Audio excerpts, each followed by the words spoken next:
أعمالنا من يهده الله فلا مضل له ومن يضلله فلا هادي له ونشهد أن لا إله إلا الله وحده لا شريك له ونشهد أن سيدنا ومولانا محمدا عبده ورسوله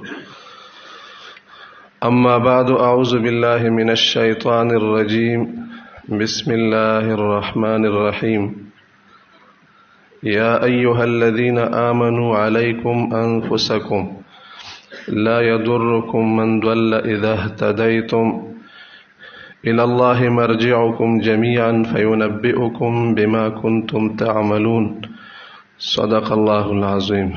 درود شریف پڑھیے.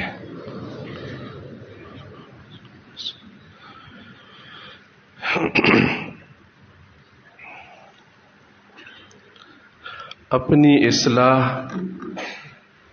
اپنے گھر والوں کی اصلاح اور معاشرے کی اصلاح ہماری زندگی کا سب موضوع ہے اور سب سے اہم کام ہے. اس سے بڑھ کر کوئی موضوع نہیں ہے اور اس سے اہم کوئی کام نہیں ہے، کیونکہ اصلاح کے ذریعے انسان دنیا اور آخرت کے نقصانات سے بچ جاتا ہے اور آخرت کی کامیابی کو حاصل کر لیتا ہے. چنانچہ اللہ رب العالمین کا ارشاد مبارک ہے، یا ایھا الذین آمنوا علیکم انفسکم، اے ایمان والو تم پر اپنے آپ کا اصلاح کرنا لازم ہے، اپنے آپ کا خیال رکھنا، اپنی نفس کی نگرانی کرنا تم پر فرض ہے. لا یضرکم من ضل اذا اہتدیتم، تم اگر سیدھی راستے پر روانہ ہو تو گمراہ لوگ آپ کو کوئی نقصان نہیں پہنچا سکتے. پھر اس دنیا سے جا کر الی اللہ مرجعکم جمیعا، تم سب اس دنیا سے اللہ کے پاس واپس ہو جاؤ گے اور اللہ تم کو اپنے عمل کا، نیک اور بد کا بدلہ دے گا. ہمارا اصل زندگی مرنے کے بعد آخرت میں شروع ہوتی ہے. آخرت میں انسان کامیاب ہو جائے یہ ہماری حقیقی کامیابی ہے، اور آخرت میں کامیاب وہ ہوتا ہے جو جہنم کی آگ سے نجات پا لے. فمن زحزح عن النار وادخل الجنۃ فقد فاز، جو جہنم کی آگ سے چھٹکارا پا گیا اور جنت میں داخل ہوا وہ آدمی کامیاب ہو گیا. دنیا میں تو انسان کو چھوٹے موٹے کامیابیاں حاصل ہو جاتی ہے، انسان کے ہاتھ میں مال و دولت بھی آ جاتا ہے، بڑا منصب اور عہدہ بھی مل جاتا ہے، لیکن یہ سب کچھ فانی ہے اور دھوکے کا سامان ہے. انسان اس غلط فہمی میں رہ جاتا ہے کہ بس مجھے بڑا عہدہ مل گیا، اسی کے ساتھ میں چمٹا رہوں گا، میرا مقصد حاصل ہو گیا، مجھے بہت مال مل گیا، بس اسی مال کو مزید بڑھائے، یہ ہمارا اصل کام ہے. حالانکہ وَمَا الْحَيَاةُ الدُّنْيَا إِلَّا مَتَاعُ الْغُرُورِ، دنیا کی زندگی دھوکے کا سامان ہے، انسان کو اس سے دھوکہ لگ جاتا ہے اور آخرت سے غافل ہو کر رہ جاتا ہے. اصلاح کا مطلب یہ ہوتا ہے کہ اللہ رب العالمین نے انسان کو جس فطرت پر پیدا فرمایا اور جس مقصد کے لیے اس دنیا میں بھیجا، انسان اسی فطرت پر آ جائے اور اسی مقصد کو سمجھے. اللہ رب العالمین کے احکامات اس پر زندگی گزارے بے تکلف ہو کر سہولت کے ساتھ. جیسے دنیا کے حساب سے ایک سالم اور صالح انسان وہ ہوتا ہے جو دنیا کی مطلوبہ فوائد اس سے حاصل ہوتے ہیں اور جو اس کے تقاضے ہیں وہ اس کو پورا کرتا ہے۔ آنکھوں سے وہ دیکھ سکتا ہے، کانوں سے سن سکتا ہے، زبان سے بول سکتا ہے۔ جب کھانا کھائے تو وہ ہضم ہو کر اس کا جزو بدن بن جاتا ہے، پانی پی کر وہ سیر ہو جاتا ہے، غم اور خوشی کے احساسات رکھتا ہے۔ کبھی اگر ناخوشگوار حالت آ جائے تو وہ پریشان ہو جاتا ہے، اور اگر خوشی کا موقع ہے تو وہ خوش ہوتا ہے۔ اس کے جگر، گردہ اور دل ٹھیک طرح کام کرتا ہے، تو اس کو سالم انسان کہتے ہیں۔ یہ تندرست انسان ہے دنیا کے لحاظ سے۔ یا کسی کے پاس ایک بہت قیمتی گاڑی ہے، اور اس گاڑی کی صحیح اور صالح ہونے کا مطلب یہ ہوتا ہے کہ اس کو اگر اپنی روٹ پر چھوڑ دیا جائے تو جہاں پر چلنے کی ضرورت ہوتی ہے وہاں پر وہ اپنی سپیڈ کے مطابق چلتا ہے، جہاں پر روکنے کی ضرورت ہوتی ہے وہاں پر وہ رک جاتا ہے۔ کسی جگہ میں اگر چڑھائی پر چڑھنے میں زور لگانے کی ضرورت ہے تو اس میں اتنا زور ہوتا ہے کہ وہ چڑھائی پر چڑھ سکے، اور رات کی تاریکی میں اگر وہ سفر کرتا ہے، روشنی کی ضرورت ہوتی ہے تو اس کے لائٹ جل جاتے ہیں، اس کی سیٹ آرام دہ ہوتے ہیں، شیشے اس کی کھلتے ہیں اور بند ہوتے ہیں، سواریوں کو اس کے لیے آرام دہ ہوتا ہے۔ تو یہ ایک سالم اور صحیح گاڑی کہلاتا ہے۔ اسی طرح انسان صالح وہ ہوتا ہے، اور انسان کی اصلاح تب ہوتی ہے جب وہ اپنی فطرت کے مطابق زندگی گزارنے میں اس کو سہولت ہو۔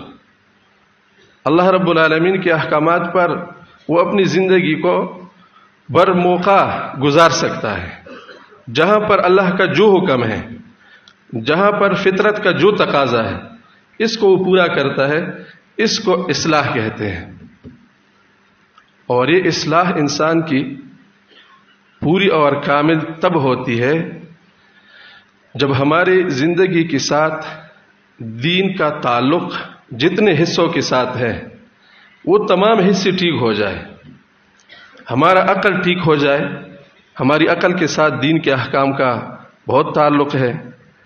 ہمارا دل روشن ہو جائے، دل منور ہو جائے، ہمارے دل کے ساتھ دین کے بہت احکام متعلق ہے۔ ہمارے اعضاء میں اعتدال آ جائے، ہاتھ، پاؤں، آنکھ، کان ٹھیک ٹھیک جگہ پر استعمال ہونا شروع ہو جائے، ہم آدابی زندگی کے ساتھ اپنے آپ کو آراستہ کریں، یہ ساری چیزیں انسان کو حاصل ہو جائے تو انسان کی اصلاح پوری ہو جاتی ہے۔ اللہ تعالی ہم سب کی کامل اصلاح نصیب فرمائے۔ انسان کی اصلاح میں سب سے پہلی جو چیز ہے وہ عقل کی اصلاح ہے۔ عقل و فکر اللہ رب العالمین کی طرف سے ایک بہت بڑی نعمت ہے۔ عقل کے ذریعے انسان اپنے اچھے اور برے کا تمیز کرتا ہے، اپنی مضرات اور مفادات کا ادراک کرتا ہے، دلائل کی بنیاد پر وہ بڑے اچھے فیصلے کرتا ہے اور صحیح نتائج اخذ کرتا ہے، اپنے خالق اور مالک کا معرفت حاصل ہوتا ہے اس کو۔ یہی وجہ ہے کہ جو عقل مند ہوتا ہے، جس کا عقل ٹھیک ہوتا ہے، وہ اپنی رب کا ہر وقت یاد کرتا ہے، ذکر کرتا ہے، کائنات میں غور و فکر کرتا ہے، آخرت کے لیے تیاری کرتا ہے، کیونکہ یہ سارے وہ حقائق ہے جو ناقابل تردید ہے۔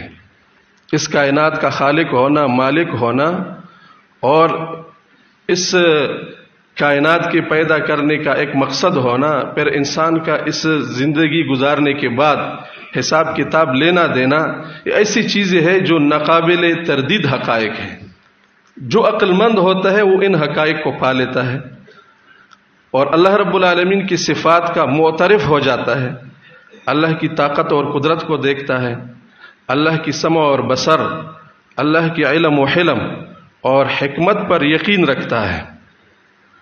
اللہ رب العالمین عقل مند لوگوں کا خود تعارف فرماتے ہیں، ان فی خلق السماوات والارض لآیات لأولی الالباب۔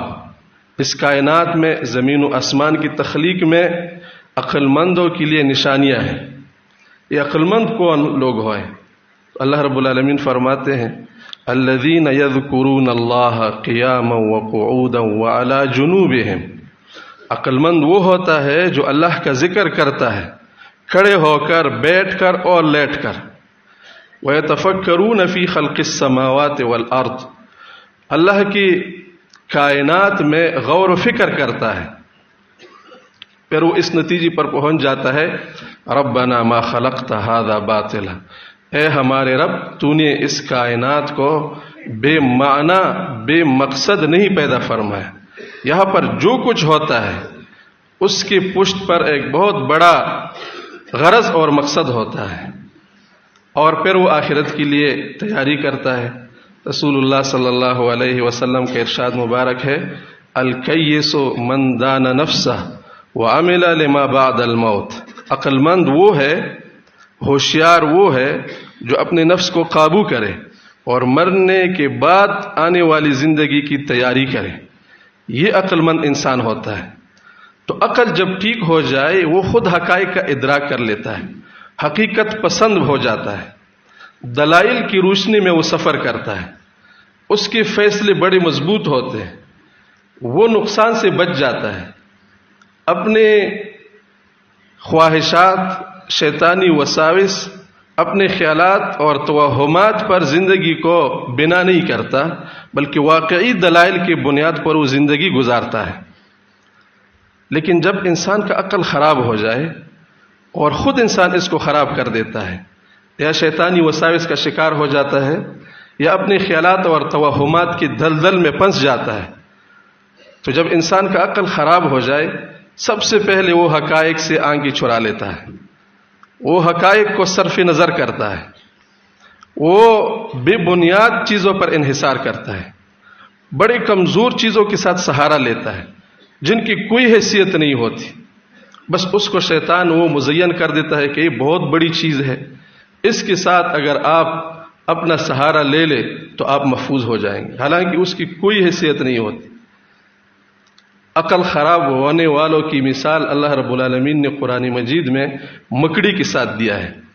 مکڑی جب اپنے لیے گھر بناتی ہے کسی چھت کے نیچے یا کسی درخت میں یا کھلے فضا میں، جلدی جلدی اپنے تھار نکال کر تھانہ بانا بنا کر خوبصورت گھر بناتا ہے. پھر اس گھر میں کبھی مکھی پنس جاتی ہے اور کبھی مچھر پنس جاتے ہیں، وہ بڑی خوش ہوتی ہے کہ میرا گھر تیار ہو گیا، اس میں رہ کر میں زندگی گزاروں گی، اور اس میں خود میرا شکار بھی پنس جاتا ہے. شیطانی وساوس میں بھی لوگ پنس جاتے ہیں، شیطان وسوسہ ڈالتے ہیں، بڑے بڑے لوگ شیطان کے وسوسوں میں پنس جاتے ہیں. لیکن مکڑی کو یہ پتہ نہیں ہوتا کہ مخلوق میں سب سے کمزور گھر مکڑی کا ہوتا ہے.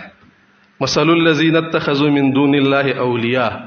اللہ مثال بیان کرتا ہے ان لوگوں کا جو اللہ کے علاوہ حقائق کو چھوڑ کر دوسری بے بنیاد چیزوں پر انحصار کرتا ہے اور ان سے سہارا لیتا ہے، ان کو اپنا کارساز بناتا ہے. ان کی مثال مکڑی کی طرح ہے.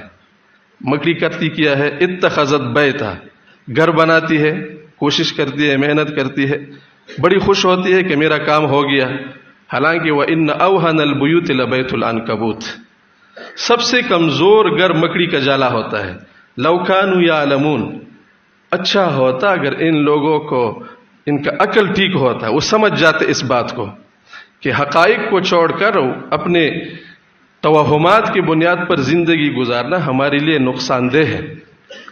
پھر جب انسان اپنی عقل کی روشنی سے محروم ہو جاتا ہے، وہ دلائل کی نور کو چھوڑ دیتا ہے، تو اپنی وسائس کی تاریکیوں میں چلا جاتا ہے، ایسی تاریکیوں میں ڈوب جاتا ہے کہ سب سے واضح چیز کو بھی وہ انکار کر جاتا ہے، اللہ کے وجود سے بھی انکار کر لیتا ہے جو سب سے واضح چیز ہے، اور سب سے قریب چیز کو وہ نہیں دیکھ پاتا، اس کا ادراک نہیں کر سکتا کیونکہ اس پر اندھیرا چھا جاتا ہے. ایسے لوگوں کی بھی اللہ رب العالمین نے بڑی پیاری مثال بیان فرمائی. قرآن مجید میں اللہ رب العالمین نے ان چیزوں کو بڑی وضاحت کے ساتھ بیان کیا ہے. جو لوگ اللہ کا انکار کرتے ہیں، والذین کفروا، یعنی اللہ رب العالمین کی ذات سے اللہ رب العالمین کے احکام کا انکار کرتے ہیں، حقائق کو تسلیم نہیں کرتے۔ ایک مثال تو اسی اعمالہم کسراب بقیع، ایک وہ مثال ہے۔ دوسری مثال اللہ بیان فرماتے ہیں او کظلمات فی بحر لجی، ان لوگوں کی مثال ایسی ہے جس طرح ایک آدمی گہرے سمندر کے رات کی تاریکیوں میں پھنس جائے، یغشاہ موج من فوقہ موج، پھر اس گہرے سمندر کے رات کی تاریکی میں بہت بڑی لہر آ جائے اور اس لہر کے اوپر ایک اور لہر آ جائے، پانی کا ڈھیر اس کے اوپر پہاڑ بن جائے۔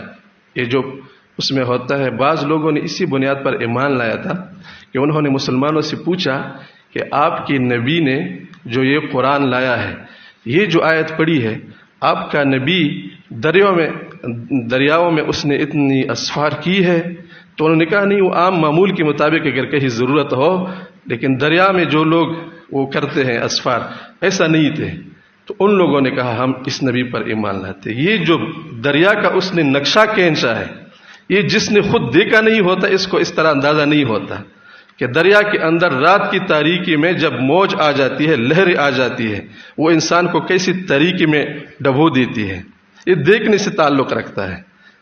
تو یہ پیغمبر جب یہ مثالیں دیتا ہے، اس سے معلوم ہوتا ہے کہ کوئی وحی اس پر آتی ہے، ایسا ذات ہے جس کو سب کچھ معلوم ہے۔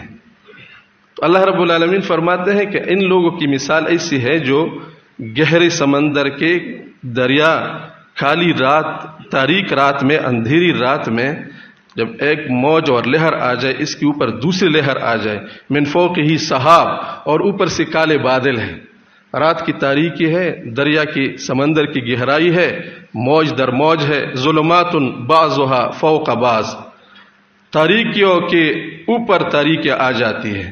تو یہ آدمی اتنا تاریکی میں ہو جاتا ہے، اذا اخرج یدہ لم یکد یراہا، اگر اپنے ہاتھ کو نکال کر دیکھنا چاہے وہ نہیں دیکھ سکے گا۔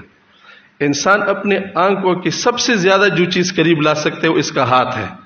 ہاتھ اتنا قریب لا سکتا ہے کہ اپنے آنکھ کے اندر بھی ڈال سکتا ہے، لیکن تاریکی اتنی گہری ہو جاتی ہے کہ اگر بالکل آنکھ کے اندر بھی انگلی کو ڈال دے پھر بھی وہ نہیں دیکھ سکے گا۔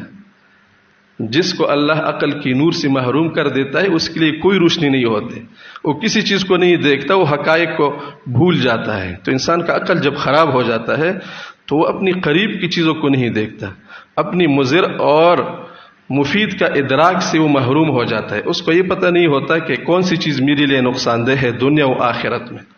تو عقل جب خراب ہو جائے انسان بڑا نقصان کرتا ہے۔ عقل کی خرابی کی یہ انتہا ہے کہ ہزار دلائل اللہ کے وجود پر قائم ہوتے ہیں۔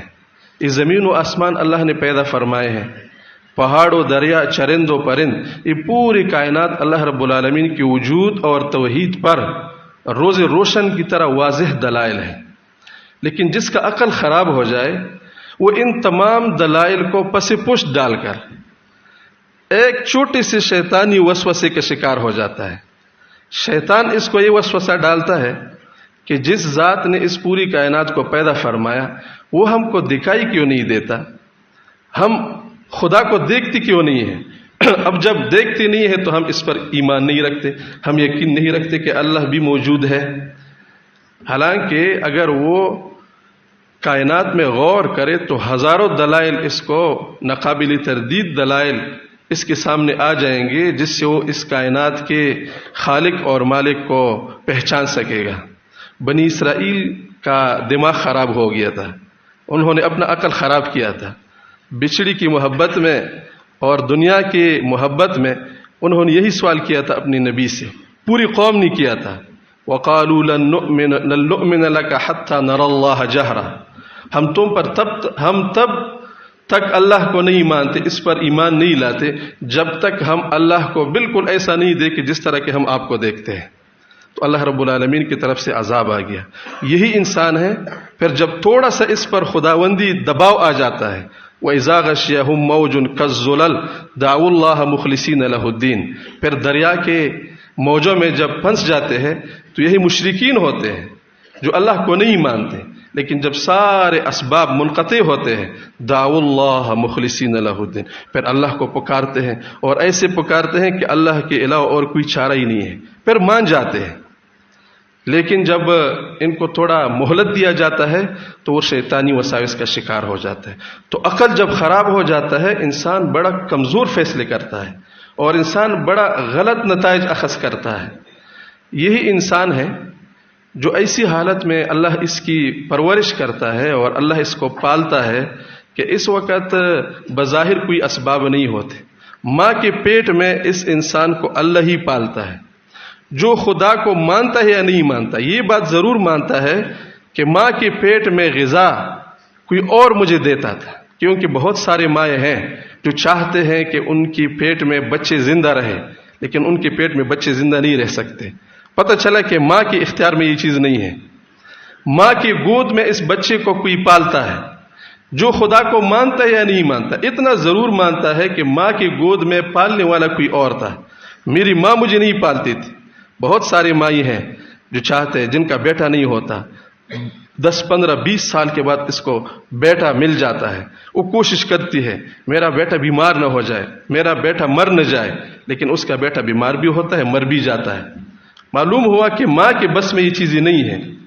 تو یہ انسان ایسے حالات سے گزر کر اور پوری کائنات میں دیکھتا ہے، رات کے وقت گھونسلوں میں پرندے رات گزارنے کے بعد صبح جاتے ہیں خالی پیٹ اور رات کو بالکل سیر ہو کر رات گزارتے ہیں۔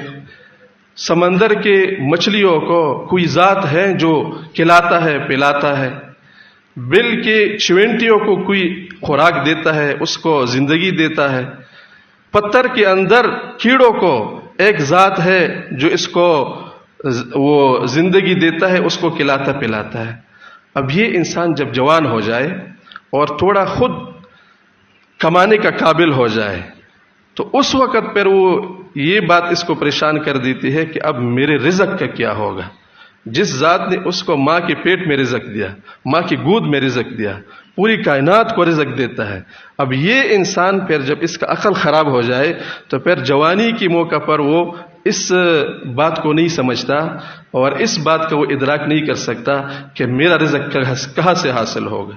حالانکہ اللہ نے اعلان کیا ہے وَمَا مِن دَابَّةٍ فِي الْأَرْضِ إِلَّا عَلَى اللَّهِ رِزْقُهَا، رزق کا ذمہ اللہ رب العالمین نے اپنے وہ اٹھا لیا ہے۔ تو انسان کا عقل جب خراب ہو جاتا ہے تو وہ پھر کمزور فیصلے کرتا ہے، غلط نتائج اخذ کرتا ہے۔ اگر ہم اپنی عقل کی اصلاح نہیں کرتے اور ہمارا عقل خراب ہو جائے شیطانی وساوس کی وجہ سے، اپنے غلطیوں کی وجہ سے، کیونکہ بہت سارے اسباب ہوتے ہیں انسان کی عقل خراب ہونے کا، اور ہم اس کا ازالہ نہیں کرتے، اس کا اصلاح نہیں کرتے، ٹھیک نہیں کرتے، تو پھر یہ انسان پھر دہریہ بن جاتا ہے۔ وہ اللہ کی وجود کا انکار کرتا ہے، بڑا غلط فیصلہ کرتا ہے، وہ زمانے پر انحصار کرتا ہے کہ سب کچھ زمانے میں خود بخود ہو جاتا ہے، یہ جو سورج طلوع ہوتا ہے پھر غروب ہوتا ہے یہ سارا اپنی طرف ہو جاتا ہے، کوئی اس کا چلانے والا نہیں ہے، دہریہ بن جاتا ہے۔ یا پھر یہ اتنا غلط فیصلہ کرتا ہے کہ اپنے ہاتھوں سے تراشی ہوئی مورتی اور بتوں کے سامنے سر لگا کر اس کو پوجتے ہیں، بتوں کے پجاری بن جاتے ہیں۔ بہت سارے لوگ گزرے ہیں جنہوں نے بتوں کو پوجا ہے، کیونکہ ان کا عقل خراب ہو جاتا ہے، ان کا ادراک خراب ہو جاتا ہے، وہ دلائل کو ان کا موازنہ کر کے صحیح نتیجہ اخذ نہیں کر سکتے، یا پھر اپنے خواہشات کو خدا بنا لیتے ہیں۔ وَمِنَ النَّاسِ مَن يَتَّخِذُ إِلَٰهَهُ هَوَاهُ، بعض ایسے لوگ بھی ہیں جو اپنے خواہشات کو خدا بناتے ہیں۔ یہ ساری غلطیاں جو انسان کرتا ہے اس کی بنیادی وجہ یہ ہوتی ہے کہ اس کا عقل خراب ہو جاتا ہے۔ تو عقل کی اصلاح سب سے پہلی چیز ہے انسان کی اصلاح میں۔ عقل ٹھیک نہ ہو، عقل کی اصلاح نہ ہو تو انسان جتنے بھی بڑا کام کرے، انسان جتنے بھی بڑا ہو جائے وہ نقصان کرے گا، دنیا میں بھی نقصان کرے گا، آخرت میں بھی نقصان کرے گا، وہ فیصلے بھی غلط کرے گا، وہ نتیجے بھی غلط اخذ کرے گا۔ تو پہلی چیز ہماری اصلاح میں وہ عقل کی اصلاح ہے۔ اللہ تعالی ہمارے عقل کو صحیح سالم بنا دے۔ اس چیز کی بھی بہت بڑی ضرورت ہے۔ باطل اس چیز پر بڑی کوشش کرتے ہیں، ہمارے نوجوان نسل کے عقل کو خراب کرتے ہیں، اس پر وہ ڈھاکہ ڈالتے ہیں، مختلف طرح کی ان کو تعلیم دے کر، مختلف طرح کی سرگرمیوں مشغول رکھ کر، خواہشات کے پیچھے لگا کر تاکہ مسلمان نئے نسل کا عقل وہ خراب ہو جائے. بس عقل خراب ہو جائے تو آپ اس سے بے فکر ہو جائے، وہ خود بخود غلط طریقے پر چلے جائے، وہ اپنا زندگی بس وہ اپنی پٹلی سے اتر جاتا ہے. تو پہلی چیز ہماری اصلاح میں عقل کی اصلاح ہے. دوسری چیز ہماری اصلاح میں وہ دل کی اصلاح ہے، قلب. دل اور قلب ہمارے زندگی کا ایک بہت اہم حصہ ہے.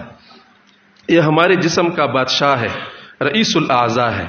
دل کے اندر جو جذبات پیدا ہوتے ہیں، دل کے اندر جو ارادے پیدا ہوتے ہیں، تو پوری جسم ان جذبات اور ارادوں کو تکمیل تک پہنچانے کے لیے حرکت میں آ جاتے ہیں. ہم جو کرتے ہیں دل میں کوئی ارادہ پیدا ہوتا ہے کہ میں نے یہ کام کرنا ہے، تو اس کام کے لیے پھر ہاتھ بھی بڑھتے ہیں، پاؤں بھی بڑھتے ہیں، زبان بھی چلنا شروع ہوتا ہے، کیونکہ بادشاہ نے حکم دیا ہے. اور یہ بادشاہ پورے جسم پر اثر انداز ہوتا ہے. اگر یہ بادشاہ ٹھیک ہو جائے تو پورا جسم ٹھیک چلتا ہے، اگر یہ خراب ہو جائے تو پورا جسم خراب ہو جاتا ہے، بگڑ جاتا ہے. رسول اللہ صلی اللہ علیہ وسلم کا ارشاد مبارک ہے، الا ان فی الجسد لمضغہ، خبردار انسان کے جسم میں ایک حصہ ہے، اذا صلحت صلح الجسد کلہ، جب وہ ٹھیک ہو جائے تو پورا جسم ٹھیک ہوتا ہے. وَإِذَا فَسَدَتْ فَسَدَ الْجَسَدُ كُلُّهُ، اور جب وہ بگڑتا ہے، فاسد ہوتا ہے، تو پورا جسم فاسد ہو جاتا ہے.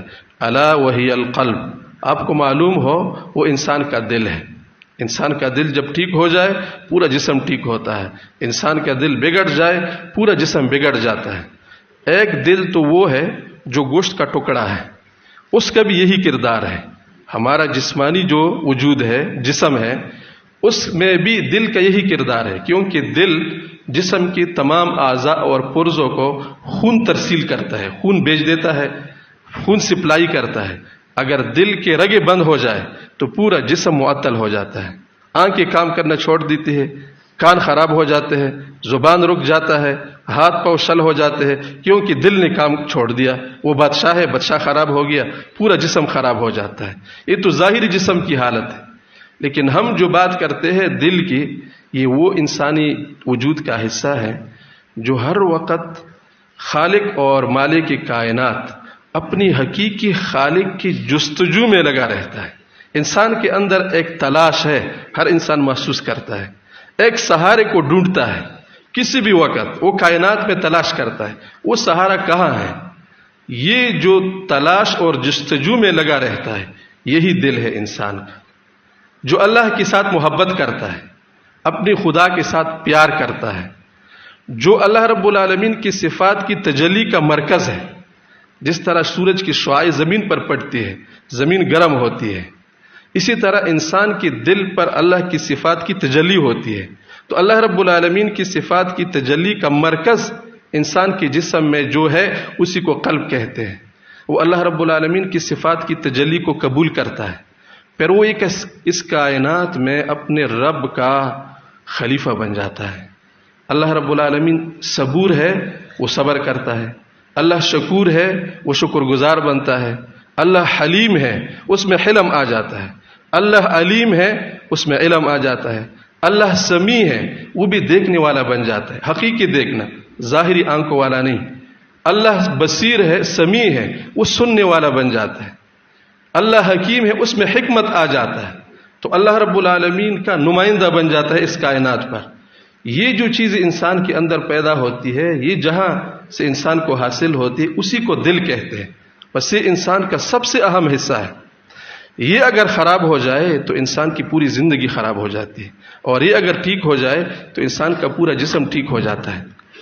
پھر انسان بعض اوقات بڑے اچھے اچھے کام کرتا ہے ظاہری اعضاء کے ساتھ، نماز پڑھتا ہے، روزہ رکھتا ہے، جہاد کرتا ہے، واعظ و نصیحت کرتا ہے، لیکن جب اس کے دل کا یہ والا حصہ جو میں نے آپ کو بتا دیا، یہ گوشت کا ٹکڑا نہیں، کیونکہ گوشت کا ٹکڑا تو غیر مسلم کا بعض اوقات ہم سے بہت اچھا ہوتا ہے، وہ خوب کھاتے ہیں، خوب پیتے ہیں، جسمانی لحاظ سے ہم سے بہت مضبوط ہوتے ہیں، ان کا دل صحیح کام کرتا ہے، وہ خون صحیح ترسیل کرتا ہے، جسمانی لحاظ سے تو وہ ٹھیک ہوتے ہیں، لیکن ان کا دل خراب ہوتا ہے، ان کے سارے اعمال خراب ہیں.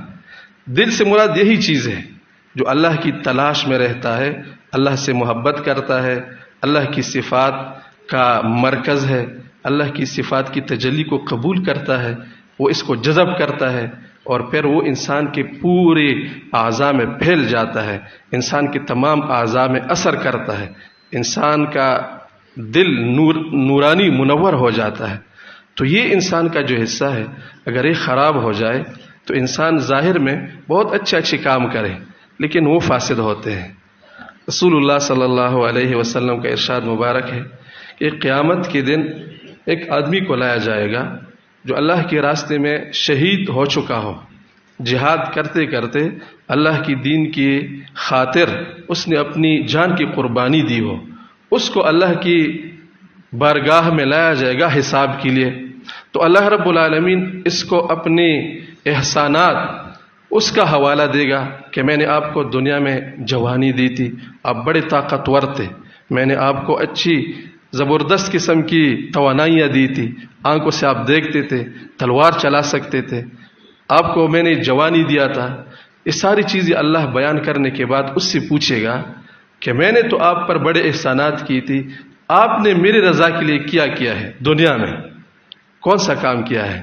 تو وہ شہید بولے گا کہ اے اللہ، میں نے آپ کی رضا کے لیے اپنے آپ کی قربانی دی ہے، میں شہید ہوں، میرا خون بہتا ہے، میرا سر کٹ گیا، میں پہاڑوں میں وہ بھوکا پیاسا رہتا تھا۔ جہاد بڑا مشکل کام ہے، جہاد میں انسان کے جسم کا، انسان کی وہ زندگی کو خطرہ ہوتا ہے، پھر شہید ہو جاتا ہے۔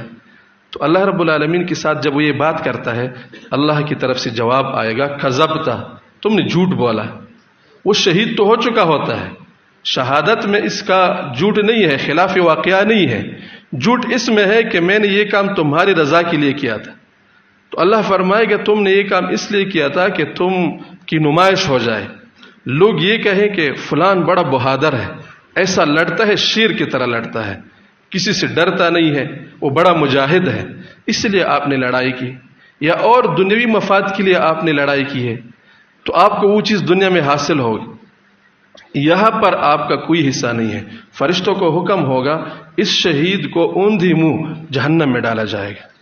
اب یہ شہادت کا عمل جو خراب ہو گیا، صرف وہ اندر کی دل کا جو ارادہ ہے، دل کا جو جذبہ ہے، اس کی خرابی کی وجہ سے اتنا بڑا عمل وہ خراب ہو گیا۔ دوسرے نمبر پر عالم کو لایا جائے گا جس نے علم کیا ہوگا، قرآن پڑھا ہوگا۔ اللہ رب العالمین اس کو بھی اپنے احسانات کا حوالہ دے گا، میں نے دنیا میں آپ کو زندگی دی تھی، آپ کو جوانی دی تھی، آپ نے میری رضا کے لیے کیا ہے۔ تو وہ کہے گا کہ اے اللہ، میں نے دین کو سیکھا، سمجھا، پڑھا، پڑھایا، اور میں نے قرآن کو پڑھا آپ کی رضا کے لیے۔ اللہ رب العالمین کی طرف سے جواب آئے گا کذبتا، تم نے بھی جھوٹ بولا، یہ سب کچھ آپ نے کیا تھا، آپ نے علم حاصل کیا تھا، قرآن پڑھا تھا، بڑا اچھا پڑھتے تھے اور لوگوں کو بھی صحیح سمجھاتے تھے، بڑے پر اثر انداز میں فصاحت و بلاغت کے ساتھ کھل کر بات کرتے تھے، لوگ بھی کہتے ہیں بہت اچھا بولتے ہیں۔ تو آپ نے یہ سب کچھ جو کیا تھا وہ میرے لیے نہیں کیا تھا، وہ اس لیے کیا تھا کہ آپ کو کچھ دنیاوی مفاد حاصل ہو جائے، لوگ کہیں آپ کو عزت حاصل ہو جائے، بہت بڑا عالم ہے، بہت بڑا قاری ہے، یا لوگ آپ کا احترام کریں، بس اسی دنیاوی فائدے کے لیے آپ نے یہ کام کیا تھا۔ ایسے رسول اللہ صلی اللہ علیہ وسلم نے فرمایا جو علم اس لیے سیکھتا ہے کہ علماء کے ساتھ پھر وہ ان پر اپنے آپ کو اس پر وہ اونچا کر دے یا لوگوں کی توجہ کو حاصل کرے، لیصرف به وجوہ الناس الیہ فلیتبوأ مقعدہ من النار، وہ اپنا ٹھکانہ جہنم میں بنائے۔ تو اس کو بھی اللہ رب العالمین کی طرف سے حکم ہوگا فرشتوں کو کہ اس کو جہنم میں ڈال دے، اوندھی منہ اس کو جہنم میں ڈال دیا جائے گا۔ علم کی ہوتی ہوئی قرآن سیکھ کر بھی جہنم میں جائے گا کیونکہ اس کے دل کا جذبہ ٹھیک نہیں تھا۔ اور تیسرے نمبر پر سخی کو لایا جائے گا جس نے دنیا میں اپنے مال کو پانی کی طرح بہایا اور لگایا، ہر نیک کام میں اس نے پیسہ لگا دیا، غریبوں پر لگا دیا، مجاہدین کو دے دیا، مدرسوں میں دے دیا، کروڑوں روپے خرچ کیا، اربوں روپے خرچ کیا، اور بہت بڑا مال اللہ کے راستے میں لگا دیا۔ لیکن جب حساب کے لیے وہ پیش کیا جائے گا اس کے ساتھ یہی معاملہ کیا جائے گا، اللہ اس کو اپنے احسانات کا حوالہ دے گا، وہ یہی جواب دے گا، اللہ کی طرف سے جواب ملے گا کذبتا، تم نے جھوٹ بولا، یہ سب کچھ جو آپ کرتے تھے آپ دنیا کی غرض سے کرتے تھے، حکم ہوگا اس کو جہنم میں اوندھی منہ ڈال دیا جائے گا۔ اب سوچنے کی بات یہ ہے کہ رسول اللہ صلی اللہ علیہ وسلم نے ان 3 اعمال کو بطور نمونہ کے، حالانکہ دین کے اور بھی کام ہو سکتے ہیں، لیکن یہ 3 ایسے کام ہیں جو سب سے نمایاں اور بلند مرتبہ ہے۔ شہادت کے بارے میں شہید اتنا بڑا رتبہ رکھتا ہے کہ اس کا خون زمین تک نہیں پہنچا ہوتا کہ اس کے تمام گناہ معاف ہو جاتے ہیں، اور خود ہماری نبی صلی اللہ علیہ وسلم نے شہادت کا تمنا کیا ہے، لَوَدِدْتُ أَنْ أُقْتَلَ فِي سَبِيلِ اللَّهِ ثُمَّ أُحْيَا ثُمَّ أُقْتَلْ ثُمَّ أُحْيَا ثُمَّ أُقْتَلْ۔ شہید کی طرح درجہ بہت بلند درجہ ہوتا ہے، لیکن آپ صلی اللہ علیہ وسلم نے شہادت کو اس لیے ذکر کیا کہ جب دل صالح نہ ہو، آپ شہادت جیسے بڑا کام سر انجام دیں، وہ بھی اللہ کے نزدیک قبول نہیں ہے۔ نماز قبول نہیں ہوتا، نماز انسان کے لیے ہلاکت کا ذریعہ بنتا ہے۔ فویل للمصلین الذین هم عن صلاتهم ساہون۔ انسان کا روزہ قبول نہیں ہوتا، قبول کا مطلب یہ کہ اس پر جو ثواب ملتا ہے آخرت میں وہ اس کو نہیں ملے گا۔ رسول اللہ صلی اللہ علیہ وسلم کے ارشاد مبارک ہے، بعض ایسے لوگ ہیں جو پورا دن روزہ رکھتے ہیں، یعنی بھوکی پیاسے رہتے ہیں، لیکن ان کو اپنے اس روزہ سے صرف بھوک اور پیاس ہاتھ آ جاتا ہے اور کوئی فائدہ ان کو نہیں ملتا۔ اور بہت سارے لوگ ایسے ہیں جو راتوں کو جاگتے رہتے ہیں، قیام کرتے ہیں، اللہ کے سامنے کھڑے رہتے ہیں، قیام میں، رکوع میں، سجدے میں پوری رات گزارتے ہیں، لیکن ان کو بے خوابی کے علاوہ اور کوئی چیز ہاتھ نہیں آتا، کیونکہ ان کا دل فاسد ہوتا ہے۔ دل جب فاسد ہو جائے تو سب کچھ فاسد ہو جاتا ہے۔ ہاتھوں سے نکلنے والا عمل وہ بھی فاسد ہوتا ہے، پاؤں سے نکلنے والا، زبان سے بولنے والی بات ساری فاسد ہو جاتی ہے۔ دل بڑا اہم ہے، اس کی اصلاح کی بہت ضرورت ہے، اور جب یہ دل صالح ہو جائے، ٹھیک ہو جائے، تو اس میں یہ کمال ہے کہ انسان کے اپنے جسم پر تو اثر انداز ہوتا ہی ہے، دوسرے لوگوں پر بھی اس کا اثر ہوتا ہے، معاشرے پر اس کے اچھے اثرات ہوتے ہیں۔ اس کے لیے بھی رسول اللہ صلی اللہ علیہ وسلم کا ایک حدیث آپ کے سامنے عرض کرتا ہوں۔ رسول اللہ صلی اللہ علیہ وسلم نے فرمایا کہ ایک آدمی تھا، اس نے یہ ارادہ کیا کہ میں اللہ کی رضا کے لیے صدقہ دوں گا، تو وہ کھڑا ہو گیا۔ اب صدقہ جو درہم و دینار جس کو دینا چاہتا ہے، تو ایک آدمی گزرتا ہے، اس کے ہاتھ میں وہ صدقہ پکڑا دیا۔ جب وہ چلا گیا تو لوگوں میں مشہور ہو گیا کہ آج عجیب واقعہ ہوا ہے، ایک چور تھا، چور کو کسی نے صدقہ دیا ہے۔ چور کو تو کوئی صدقہ نہیں دیتا، ہر کوئی یہ چاہتا ہے کہ میرا صدقہ اچھی جگہ پر لگ جائے، کسی ایسے آدمی کے ہاتھ میں پڑ جائے جو دیندار ہو، اللہ کا نیک بندہ ہو، میرا صدقہ قبول ہو جائے گا۔ تو آج کسی نے صدقہ کسی چور کو دیا ہے، یہ بڑا پریشان ہو گیا کہ میری نیت میں خرابی ہے یا میری مال میں کوئی خرابی ہے، لیکن ہمت نہیں ہاری اور دوبارہ ارادہ کیا میں پھر صدقہ کروں گا۔ پھر اس نے اپنے صدقہ کا سامان اٹھا کر، جب ایک عورت وہاں سے گزر رہی تھی تو اس نے کہا وہ تو صدقہ اللہ کو راضی کرنے کے لیے جس کو بھی دے دے صدقہ ہو جائے، تو اس نے اس عورت کے ہاتھ میں وہ صدقہ پکڑا دیا۔ جب وہ عورت چلی گئی تو لوگوں میں مشہور ہو گیا کہ آج ایک اور عجیب واقعہ ہوا ہے، آج کسی نے بدکار عورت کو صدقہ دیا ہے۔ بدکار عورت کو کون صدقہ دیتا ہے؟ اس سے تو لوگ نفرت کرتے ہیں۔ تو یہ بیچارہ پھر پریشان ہو گیا کہ اے اللہ، میرے نیت میں کوئی کوٹ ہے یا میری مال میں کوئی خرابی ہے، لیکن ہمت نہیں ہاری۔ ہمت بڑی کمال کی چیز ہے، حوصلہ انسان نہ ہارے، اللہ رب العالمین راستہ دے دیتا ہے۔ پھر اس نے کہا میں دوبارہ صدقہ کروں گا۔ تیسری مرتبہ اس نے اپنے ہاتھ میں صدقہ کا مال لے کر، ایک آدمی وہاں سے گزرتا ہے، اس کو ہاتھ میں پکڑا دیا۔ لوگوں میں مشہور ہو گیا کہ آج اس سے بھی عجیب واقعہ ہوا ہے، ایک ایسا مالدار، اتنا زیادہ مال ہے اس کے ساتھ، اس کو کسی نے صدقہ دیا ہے۔ صدقہ تو لوگ فقیر کو دیتے ہیں، غریب کو دیتے ہیں۔ پھر اس کو خواب میں دکھائی دیا کہ تم پریشان نہ ہو، آپ نے جو عمل کیا اس کا بڑا گہرا اثر ہوا ہے ان لوگوں پر۔ پہلا جو سارق تھا وہ آپ کی صدقہ کی برکت سے چھری کو چھوڑ دے گا، وہ اس کے بعد چھری نہیں کرے گا۔ آپ نے جس بدکار عورت کو صدقہ دیا ہے، آپ کی صدقہ کی برکت سے وہ اپنی بدکاری سے رک جائے گی، وہ آج کے بعد بدکاری، کیونکہ اس کے دل میں اللہ رب العالمین یہ احساس پیدا کرے گا کہ دیکھو لوگ وہ چھپ کے اللہ کی رضا کے لیے اپنا پیسہ خرچ کرتے ہیں، اور آپ کو اللہ رب العالمین نے جوانی دی ہے، آپ اپنی جوانی کو اللہ کی نافرمانی میں خرچ کرتے ہیں۔ انسان کے اندر احساس پیدا ہو جائے تو انسان بڑی کمال کی چیز ہے۔ لیکن انسان کے اندر یہ چیزیں خراب ہو جاتی ہے، کبھی عقل خراب ہوتا ہے، کبھی دل خراب ہوتا ہے، کبھی خیالات خراب ہو جاتے ہیں، تو انسان گمراہ ہو جاتا ہے۔ ورنہ انسان بیچارہ تو مٹی کا بنا ہوا مخلوق ہے، یہ مٹی کا خصلت رکھتا ہے، مٹی کی طرح اس میں وہ بہار پیدا ہوتا ہے۔ جیسے بہار کے موسم میں کھیت میں یا چمن میں وہ تخم کاشت کرے تو وہ مٹی ہوتی ہے، لیکن تھوڑا وقت گزرنے کے بعد وہاں پر ایک چمن اور وہ گلشن لگ جاتا ہے، اچھے اچھے پھول پیدا ہوتے ہیں، خوشبو دیتی ہے۔ اسی طرح انسان کے اندر بھی چیزیں پیدا ہوتی ہے، لیکن بس انسان اپنے راستے سے ہٹ جاتا ہے تو پھر نقصان کرتا ہے۔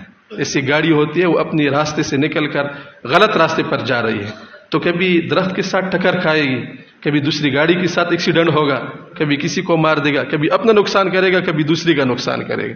جب انسان بگڑ جائے، بس اس انسان کی اصلاح کرنا یہ ہمارا سب سے بڑی ضرورت ہے۔ انسان ٹھیک ہو جائے، یہ جو محنت ہوتی ہے یہ بھی اسی کے لیے ہوتی ہے۔ تو اس کو یہ بات سمجھائی گئی کہ آپ کی جو صدقہ ہے اس سے ان سب لوگوں کو فائدہ ہوا ہے۔ مالدار کے دل میں بھی یہ خیال پیدا ہوا کہ میرے پاس اتنا زیادہ رقم ہے، اب یہ غریب لوگ ہیں، تھوڑا بہت کما کر اس میں بھی اللہ کو راضی کرنے کے لیے صدقہ دیتے ہیں۔ آپ تو اتنا رقم آپ کے ساتھ، اتنا مال و دولت کے ہوتی ہوئی آپ نے کسی کو ایک پیسہ نہیں دیا، تو وہ آج کے بعد سخی بن جائے گا۔ تو انسان کا دل جب پاکیزہ بن جائے، انسان کا دل صالح ہو جائے، تو زبان سے نکلنے والی بات اس سے بھی خیر پھیلتا ہے، ہاتھ پاؤں سے نکلنے والا عمل اس سے بھی خیر پھیلتا ہے، اور دل جب فاسد ہو جائے تو زبان سے نکلنے والی بات وہ بھی فاسد ہو جاتی ہے، ہاتھ پاؤں سے نکلنے والے اعمال وہ بھی فاسد ہو جاتے ہیں۔ اللہ تعالی ہمارے دل کی اصلاح نصیب فرمائے۔ اگر ہم دل کی اصلاح نہیں کریں گے تو ہمارا نقصان کیا ہوگا؟ ایک نقصان تو ہماری عقل کی خرابی کے ہے، عقل جب خراب ہوتا ہے تو ہم کتنا بڑا نقصان کرتے ہیں۔ دل جب خراب ہو جاتے ہیں تو کیا نقصان ہوتا ہے؟ جب دل بیمار ہو جائے، دل بگڑ جائے، فاسد ہو جائے، تو انسان کا سکون اور چین ختم ہو جاتا ہے، انسان کے دل میں اضطراب پیدا ہو جاتا ہے۔ انسان اپنے سے اوپر ایسے آدمی کو دیکھتا ہے کہ اس کے مال و دولت سے اس کا مال تھوڑا زیادہ ہے، یہ لکھ پتی ہے اور وہ کروڑ پتی ہے، تو اس کے دل میں لالچ پیدا ہوتا ہے، حرص پیدا ہوتا ہے، اور اس کے دل میں پریشانی، دل مضطرب رہتا ہے، کیسے میں کروڑ پتی بن جاؤں۔ پھر جب کروڑ پتی بنتا ہے تو ارب پتی کو دیکھتا ہے، پھر بھی مضطرب رہتا ہے، جب تک اس کے منہ میں خبر کی مٹھی نہ چلی جائے تب تک اس کو قرار نہیں ملتا۔ انسان کی خواہشات بہت زیادہ ہے اور وسائل انسان کی محدود ہے۔ یہ پریشانیوں کا ایک بہت بڑا سبب یہ ہے کہ وسائل اور خواہشات آپس میں میچ نہیں ہوتے۔ انسان کی جتنے خواہشات ہیں اسباب اس کے لیے پوری نہیں ہوتے۔ بادشاہوں کی جو خواہشات ہیں ان کی وسائل بھی ان کے لیے کم ہیں۔ سب سے زیادہ پریشان بادشاہ ہوتے ہیں کیونکہ ان کے خواہشات بہت بڑے ہوتے ہیں۔ تو پہلا نقصان یہ ہوتا ہے کہ انسان کے اندر جب دل بیمار ہو جاتا ہے، اضطراب آ جاتا ہے، انسان مضطرب ہو جاتا ہے، بے چین ہو جاتا ہے، اس کا سکون ختم ہو جاتا ہے، ٹینشن کا مریض ہوتا ہے، ڈپریشن کا شکار ہو جاتا ہے، پھر وہ ہزار کوشش کرتا ہے کہ مجھے سکون مل جائے، تمام اسباب اس کے ساتھ ہوتے ہیں لیکن سکون اس کو ملتا نہیں ہے کیونکہ اس کا دل خراب ہے۔ سکون ہوتا ہے دل میں، اب جب دل خراب ہو جائے تو سکون کہاں سے مل جائے؟ انسان کے اندر پھر اشتعال پیدا ہو جاتا ہے، جس طرح یہ آگ بھڑکتا ہے، وہ آگ چیزوں کو جلاتی ہے۔ جس آدمی کا دل فاسد ہو جائے تو وہ ہر کمزور آدمی پر ہاتھ ڈالنے کا طبیعت رکھتا ہے۔ جو کمزور ہوتا ہے اس کے مال کو غصب کر دیا، اس کے خون کو بہا دیا، اس کے آبرو کو خراب کر دیا، تو یہ انسان درندہ بن جاتا ہے۔ انسان کے اندر نفرت پیدا ہو جاتی ہے، عداوت پیدا ہو جاتی ہے، بغض، انسان کے خلاف اس کے اندر بغض پیدا ہو جاتا ہے۔ اب جس دل میں لالچ ہو، حرص ہو، نفرت ہو، انسان کے خلاف عداوت ہو، تو یہ دل یہ جنات کا وادی بن جاتا ہے، کھنڈر بن جاتا ہے۔ انسان اندر سے اتنا پریشان ہوتا ہے، باہر سے تو اچھا لگتا ہے لیکن اس کے اندر کی حالت اگر آپ معلوم کریں تو وہ خودکشی کرنے کے لیے تیار ہو جاتا ہے۔ وجہ یہ نہیں ہوتی کہ اس کے ساتھ پیسے نہیں ہیں، اس کی اولاد نہیں ہے، اس کا بنگلہ نہیں ہے، اس کی گاڑی نہیں ہے، یہ ساری چیزیں ہوں گی پھر بھی پریشان ہوگا۔ وجہ یہ ہے کہ اس کا اللہ کے ساتھ تعلق نہیں ہوتا، اس کا دل فاسد ہو جاتا ہے، اس کا دل بگڑ جاتا ہے. تو دل بگڑ جانے سے ہمارے یہ اتنے نقصانات ہوتے. اب اس کا ازالہ کرنا ضروری ہے. ہم اس کا ازالہ نہیں کریں گے تو ہم کبھی ایک در پہ جائیں گے سکون ڈھونڈنے کے لیے، کبھی دوسری گھر جائیں گے. ایک جگہ سے اگر تھوڑا کچھ مل جائے تو دوسری جگہ سے سوراخ کھل جائے گا پریشانیوں کا. وہاں سے اگر کچھ افاقہ ہو جائے تیسری جگہ سے سوراخ کھل جائے گا. اصل سوراخ یہ ہے، جب تک ہم نے تشخیص صحیح نہیں کی ہے، ہم جتنی دوا استعمال کریں گے اس سے ہم مزید خراب ہوں گے. ایک آدمی کا معدہ خراب ہے اور اس سے اس کا سر درد کرتا ہے، وہ سر درد کی گولی کھاتا ہے. پھر کبھی اس سے پیر درد کرتا ہے تو پیر کی وہ گولی کھاتا ہے.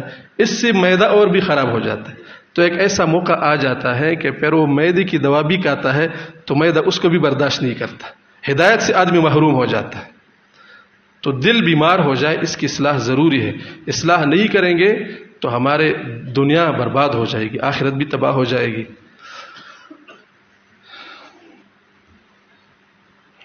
اور تیسری چیز ہمارے اصلاح کے لیے وہ ہمارے ظاہری اعضاء کا ٹھیک کرنا، اپنے آنکھ کان کا صحیح استعمال، اپنے ہاتھ پاؤں کا صحیح استعمال. یہ جسم کی جو ظاہری اعضاء ہیں ان کی مثال دل و دماغ کے لیے ایسی ہے جس طرح انجن کی پیچھے ڈبوں کی ہوتی ہے. یہ اعضاء چلاتے دل و دماغ ہے. انسان کے دل و دماغ میں جو جذبات پیدا ہوتے ہیں ہاتھ پاؤں اسی کے وہ حرکت میں آ جاتے ہیں. لیکن ڈبوں کی خرابی کا اثر بھی انجن پر ہوتا ہے. اگر پٹلی پر ریل گاڑی جا رہی ہے اور اس کی ایک انجن ہے اور پیچھے 100 ڈبے ہیں، اب سارے ڈبے خراب ہیں تو یہ سارے ڈبوں کا بوجھ پھر انجن پر پڑتا ہے، پھر انجن بھی خراب ہوتا ہے. اس ظاہری اعضاء اگر ٹھیک استعمال نہیں ہوں گے تو اس کی وجہ سے دل خراب ہوتا ہے، عقل خراب ہوتا ہے. یہی وجہ ہے کہ قرآن مجید میں اللہ رب العالمین نے جگہ جگہ اور احادیث مبارکہ میں آپ صلی اللہ علیہ وسلم نے ہماری ظاہری اعضاء کے لیے بھی احکامات صادر فرمائے ہیں.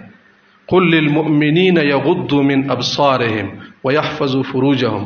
مومنوں سے یہ کہہ دے کہ وہ اپنی نگاہیں نیچے رکھیں، اپنے آنکھوں کا صحیح استعمال کریں. یہ نہ کہے کہ میرا دل صاف ہے، جب دل میں کوئی عیب نہیں ہے آنکھ کی جگہ پر استعمال کرے. غلط بات ہے.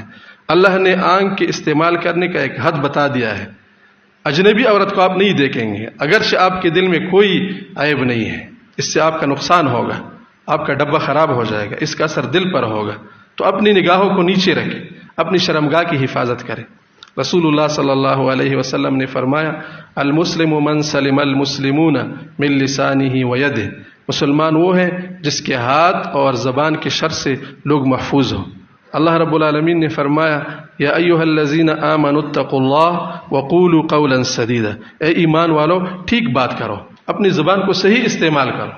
تو اپنی زبان کا صحیح استعمال، اپنے آنکھ کان کا صحیح استعمال، اپنے ہاتھ پاؤں کا صحیح استعمال، یہ ہماری اصلاح کا تیسرے نمبر پر چیز ہے. یہ ساری چیزیں ٹھیک ہو جائے، ہمارا عقل بھی ٹھیک ہو جائے، ہماری دل بھی صحیح ہو، اس کی اصلاح ہو جائے، اور ہمارا وہ ظاہری اعضاء بھی ٹھیک ہو جائے. تو اس کا یہ ہم اصلاح اسی کو کہتے ہیں. بس یہ حاصل کرنا ہم سب پر فرض ہے. لیکن اس باب میں ہم سے بڑی غلطیاں ہو جاتی ہیں. وہ غلطیاں آپ کے سامنے اس لیے اس کی نشاندہی کرتا ہوں کہ اس چیز کی اہمیت تو آپ سمجھ گئے کہ اصلاح ہماری زندگی کا سب سے اہم موضوع ہے. اور اسی موضوع کا حق یہ بنتا ہے کہ ہم تمام تر توانائی اپنی اور اپنی معاشرے کی اصلاح پر لگائیں. ہم تمام تر توجہ اسی چیز پر مبذول کر دیں، اس میں کوئی خلل واقع نہ ہو. باقی تمام دنیا کی چیزوں میں بے شک کمی بیشی آ جائے، لیکن ہمارے اصلاح کے معاملے میں کوئی کمی بیشی نہ آ جائے. لیکن ہم اس میں غلطیاں کرتے ہیں. پہلی غلطی ہم یہ کرتے ہیں کہ اتنی اہم چیز کو ہم اہمیت نہیں دیتے. ہم اپنی اصلاح سے بے فکر رہتے ہیں. ہمارا خیال یہ ہوتا ہے کہ اصلاح بس اتنا کافی ہے کہ سال میں رمضان کے مہینے میں یا ایک چلہ ہم نے لگا دیا، بس یہ ایک چلہ کافی ہو جائے گا. اور وہ بھی جب ہم اپنے گھر کے کاموں سے بالکل فارغ ہو، ہمارے اوپر کوئی ذمہ داری نہ ہو، فارغ البال ہو کر پھر ہم کسی جگہ جا کر اپنی اصلاح کریں گے. تو یہ اس کا مطلب یہ ہے کہ ہم اس کام کو اہمیت نہیں دیتے. اب اگر کسی کو کینسر لگ جائے تو وہ اپنے گھر کے تمام کام چھوڑ کر ہسپتال میں جائے گا اپنی بیماری کا علاج کرنے کے لیے، کیونکہ اس کو اپنا صحت کا اہمیت ہے۔ تو ہمیں اپنی اصلاح کی اتنی اہمیت ہونی چاہیے۔ جس طرح ایک آدمی کینسر کا مریض ہے تو سب سے پہلی ترجیح اس کی یہ ہوتی ہے کہ میری اس مرض کا علاج ہو جائے۔ ہم بھی اس درجے میں اپنی اصلاح کا فکر کریں، اس کو اہمیت دے دیں، اس کے لیے وقت نکال دیں، اس کے لیے پیسہ خرچ کر دیں۔ یہ نہ سمجھے کہ میرا خرچہ کوئی دے گا دوسرا تو اس کے بعد میں خانقاہ جاؤں گا، اور اگر خانقاہ میں میرا اپنا خرچہ ہوتا ہے تو پھر میں کسی خانقاہ میں نہیں جاؤں گا، میں پھر کسی مدرسے میں نہیں جاؤں گا۔ یہ چیز حاصل کرنے کے لیے ہمارا سب کچھ خرچ ہو جائے لیکن ہمیں اصلاح نصیب ہو جائے، یہ کوئی گھاٹے کا سودا نہیں ہے، یہ نفع کا سودا ہے۔ اور اگر ہماری اصلاح نہ ہو جائے، اسی طرح بگڑی ہوئی حالت میں اس دنیا سے چلے جائے، اللہ تعالیٰ بچائے، تو ہمارا بڑا نقصان ہو جائے گا۔ تو پہلی غلطی ہم یہ کرتے ہیں کہ ہم اپنی اصلاح کو اہمیت نہیں دیتے۔ ہم صحیح معنوں میں اپنی اصلاح کو اہمیت دے دیں، جو کچھ ہو جائے، ہماری راحت اس میں خلل آ جائے، ہمارا پیسہ خرچ ہو جائے، ہمارا گھر سے تھوڑا ہم سفر کریں، لیکن یہ کام میرا ہو جائے، اس کام کو بہرحال کرنا ہے۔ دوسری غلطی اس میں یہ ہوتی ہے ہم سے کہ ہم اپنی اصلاح کے معاملے میں پھر سنجیدگی کا مظاہرہ نہیں کرتے۔ ہم اتنی اہم کام کو اپنی طرف سے کرنے کی کوشش کرتے ہیں، یعنی اصلاح کو ہم اتنا معمولی سمجھتے ہیں کہ ہم سمجھتے ہیں کہ یہ میں خود اپنی طرف سے کر سکتا ہوں۔ جس طرح ایک آدمی مریض ہو جائے تو وہ اپنی علاج اپنی طرف سے کرنے لگ جائے تو وہ اپنی صحت سے ہاتھ دھو بیٹھے گا۔ اسی طرح اگر ہم اصلاح کے معاملے میں ہر کام اس کی سیکھنے کے لیے لوگ جاتے ہیں، اس کو سیکھتے ہیں۔ یہ موٹر سائیکل جو بناتا ہے وہ بھی کسی استاد کے پاس بیٹھ کر اس سے کام سیکھ جاتا ہے، نہیں سیکھتا تو لوگوں کی گاڑیاں خراب کر دے گا، اپنی گاڑی بھی خراب کر دے گا۔ تو اصلاح کو ہم سنجیدگی سے اس کو دیکھیں، اور جہاں سے ہمیں اصلاح، وہ جو اصلاح لوگ کروا سکتے ہیں وہاں جا کر انہی جگہوں میں اپنی اصلاح کروائیں۔ شیخ سعدی رحمۃ اللہ علیہ نے اس کی ایک عمدہ مثال بیان فرمائی ہے۔ وہ فرماتے ہیں کہ اصلاح کی مثال ایسی ہے جو اپنی طرف سے اصلاح کرتے ہیں، جس طرح ایک جانور کے دم میں کانٹا چھپ جائے، ابھی جانور اس کانٹے کو نکالنے کے لیے اپنے دم کو اوپر نیچے مارتا ہے، تو جتنا وہ اپنے دم کو اوپر نیچے مارے گا کانٹا اور چھپ جائے گا، کانٹا نکلے گا نہیں۔ اس کا طریقہ یہ ہے کہ کوئی دیکھ کر مالک اس کانٹے کو نکال کر بس اس کو افاقہ ہو جائے گا، اتنا مشکل کام نہیں ہے۔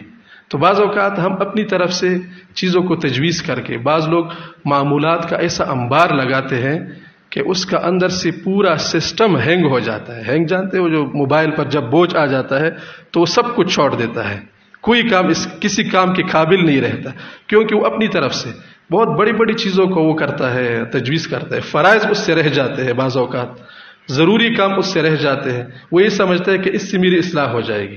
تو اصلاح کو سنجیدگی کے ساتھ کرنے کی کوشش کریں، یعنی طریقے کے ساتھ، سلیقے کے ساتھ، چونکہ انسان کا فطرت اسلام کا ہے۔ یہ اگر صحیح راستے پر چل پڑے تو اس کی اصلاح اتنی زیادہ مشکل نہیں ہے۔ یہ مشکلات ہم خود پیدا کرتے ہیں کہ ہم سیدھے راستے پر چلتے نہیں ہیں۔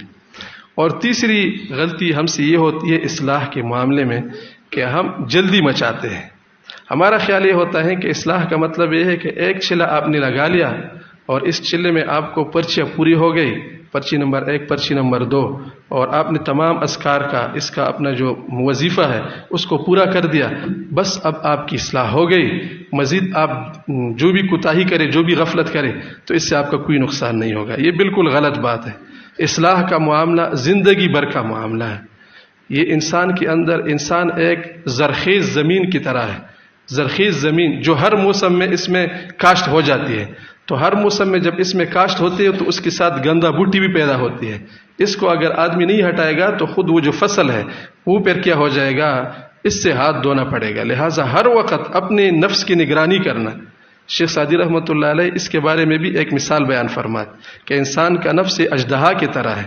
کبھی کبھار یہ اژدہا سردی کی وجہ سے ٹھٹر کر اپنے سر کو جھکا لیتا ہے، تو پھر جو پہاڑ میں لوگ جاتے ہیں لکڑی کاٹنے کے لیے، بڑا اژدہا ہوتا ہے سردی کے موسم میں، اور اپنے کندھے پر لاد کر گاؤں لے آتا ہے، اور گاؤں کے بچے اس کے ساتھ کھیلتے ہیں، کیونکہ وہ سردی کی وجہ سے بیچارہ وہ بے حس ہو جاتا ہے۔ لیکن جیسے وہاں سے سورج کی شعاع اس پر لگ جاتی ہے اور وہ گرم ہو جاتے ہیں تو ایک دم سے اپنے سر کو اٹھا لیتا ہے اور بچے اس سے بھاگ جاتے ہیں۔ اسی طرح انسان کا نفس کبھی تو معمولات کی وجہ سے وہ دب جاتا ہے تھوڑا، اور انسان یہ سمجھتا ہے کہ بس میرا نفس قابو میں آ گیا۔ یہ نفس ہر وقت اس کو موقع ملتی ہوئی انسان کے لیے خطرہ بن سکتا ہے۔ تھوڑا سا اس کو کہیں گناہ کی معصیت کی حرارت مل جائے تو اس میں طاقت آ جاتی ہے، اور یہ ایسا اژدہا ہے کہ انسان کی آستین کے اندر ہے۔ سب سے خطرناک سانپ وہ ہوتا ہے جو انسان کے بستر میں انسان کے ساتھ ہوتا ہے، جو انسان کے کپڑوں میں انسان کے ساتھ ہوتا ہے۔